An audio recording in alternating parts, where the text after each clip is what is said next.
the naturally occurring forms of the psychedelics like psilocybin and mescaline, DMT. Humans have discovered and used this substance probably very early on in our evolutionary history. We are very good at identifying things that can intoxicate us and change our perception of the reality.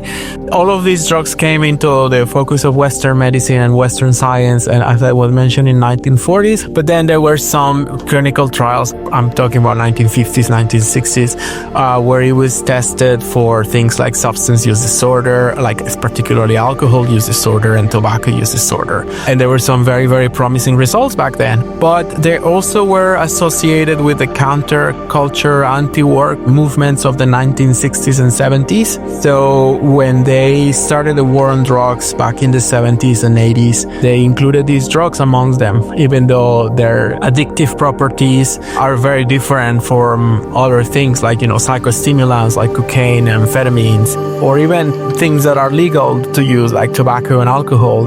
And also the potential for overdose is very, very different. Despite some of that evidence being there, politicians didn't make a distinction, and then all of them were classified just for the fact that they have these profound effects on consciousness.